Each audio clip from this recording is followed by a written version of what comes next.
അറബിക്കടൽ കത്തുന്നു. സമുദ്ര താപതരംഗം ആശങ്കയായി. കേരള തീരത്തെ തെക്കുകിഴക്കൻ അറബിക്കടലിൽ ചൂട് കൂടുന്ന പ്രതിഭാസം കണ്ടെത്തി. ഇത് മത്സ്യബന്ധന മേഖലയ്ക്ക് പ്രതിസന്ധി സൃഷ്ടിക്കുമെന്ന് വിദഗ്ധർ.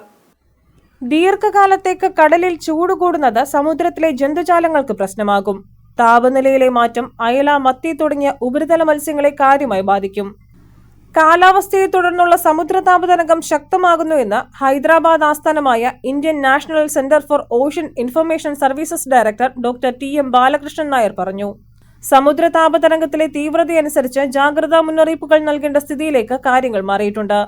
കേരള തീരത്തിന് അകലെ ഉൾക്കടലിലാണ് താപതരംഗങ്ങൾ രൂപപ്പെടുന്നത്. അവ തുടർന്ന് കേരളത്തിൽ എത്തിമറയുന്നു.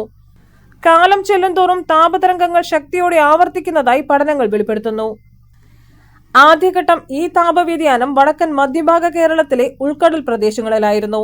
തുടർന്ന് മധ്യ കേരള തീരത്തെ കൂടുതൽ സമുദ്രമേഖലകളിലേക്ക് വ്യാപിച്ചുവെന്നും അദ്ദേഹം പറഞ്ഞു. News bureau, Kochi.